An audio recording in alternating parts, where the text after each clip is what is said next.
Hi friends, welcome to my YouTube channel. நேற்றுக்கு சீர்காழி அந்த ஊரில் வந்து பார்த்தீங்கன்னா ஒரு கிராமத்தில் வந்து மக்கள் எல்லோரும் வந்து பார்த்தீங்கன்னா ரொம்ப நாளாக வந்து உப்பு தண்ணி வந்து குடிச்சிட்டு இருந்தாங்க.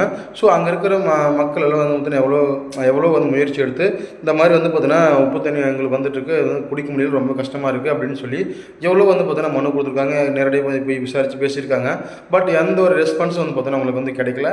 ஸோ அதுக்கப்புறம் வந்து பார்த்தீங்கன்னா இந்த நியூஸ் வெளியே வந்து தமிழ்நாட்டு கழக கட்சி அவங்க தொண்டர்கள் எல்லாத்துக்கும் வந்து பார்த்தீங்கன்னா அந்த நியூஸ் வந்து தெரிய வந்திருக்குது.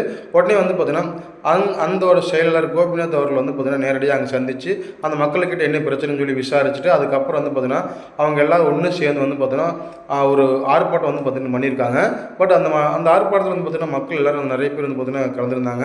பட் இந்த நியூஸ் வந்து பார்த்தீங்கன்னா வட்டாட்சி அலுவலர் அவருக்கு சரவணா அவர்களுக்கு வந்து பார்த்தீங்கன்னா போயிருக்கு.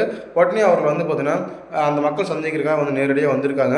அங்கே வந்ததுக்கப்புறம் அந்த மக்கள்கிட்ட வந்து பார்த்தீங்கன்னா சந்தித்து பேசும்போது அங்கே இருக்கிற மக்கள் எல்லோரும் வந்து பார்த்தீங்கன்னா நிறைய கேள்விகள் வந்து பார்த்தீங்கன்னா எழுப்பியிருக்காங்க.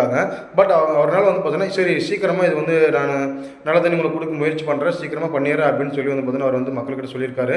ஆனால் அங்கே இருக்கிற மக்கள் எல்லோரும் வந்து பார்த்தீங்கன்னா இந்த மாதிரி கிட்டத்தட்ட ஒரு டைம் 2 டைம் இல்லை பல வாட்டி நீங்கள் சொல்லிட்டீங்க, பட் இப்போ வரைக்கும் வந்து பார்த்தீங்கன்னா எங்களுக்கு உப்பு தண்ணி தான் குடிச்சிருக்கோம் அப்படிங்கிற மாதிரி வந்து பார்த்தீங்கன்னா அங்கே இருக்கிற மக்கள் எல்லோரும் வந்து பார்த்தீங்கன்னா சராமரியாக நிறைய கேள்விகள் வந்து பார்த்தீங்கன்னா எழுப்பியிருக்காங்க.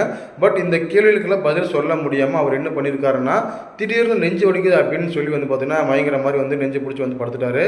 உடனே வந்து பார்த்தீங்கன்னா அங்கே இருக்கிற ஒரு சில பேர் வந்து பார்த்தீங்கன்னா வீடியோ பிடிக்க ஆரம்பிச்சிட்டாங்க. அது சுதாரிச்சுட்டு வந்து பார்த்தீங்கன்னா அங்கே ஒரு சில பேர் வந்து பார்த்தீங்கன்னா ஆம்புலன்ஸ் கொடுங்க, ஹாஸ்பிட்டல் அனுப்பிடலாம் அப்படின்னு சொன்னேன்னு அவர் அந்த சரவணன் மயங்கி கொடுத்த சரவணன் அவர்கள் வந்து பார்த்தீங்கன்னா என்ன பண்ணிட்டாரு, அதெல்லாம் வேண்டாம் நான் எங்கள் கார்லேயே போயிடுறேன் அப்படின்னு சொல்லி மறுபடியும் சாதாரணமாக எழுந்திரிச்சு காரில் வந்து அவர் வாட்டுக்கு வந்து பார்த்தீங்கன்னா கார்லேயே போயிட்டார். ஸோ இது வந்து பார்த்தீங்கன்னா எந்த அளவுக்கு ஆக்ட் பண்ணுறாரு அப்படிங்கிறது நல்லாவே தெரியுது. ஒரு ஆட்சியாளர் வந்து பார்த்தீங்கன்னா இந்த மாதிரி வந்து பார்த்தீங்கன்னா ஏன் இப்படி நடந்துக்கிறாரு அப்படின்னு தெரியல. எல்லா மக்கள் கேள்வி கேட்டால் அதுக்கு பதில் சொல்லணும் அப்படிங்கிறது இவரோட கடமை. இல்லாட்டி அந்த அவரோட பிரச்சனை மக்களோட பிரச்சனை என்ன அப்படிங்கிறத சொல்லி அதை தீர்த்து வைக்கிறத இவங்க வந்து இவங்களோட பிரச்சனை. ஆனால் இவங்க வந்து பார்த்தீங்கன்னா ரெண்டுமே பண்ணலை.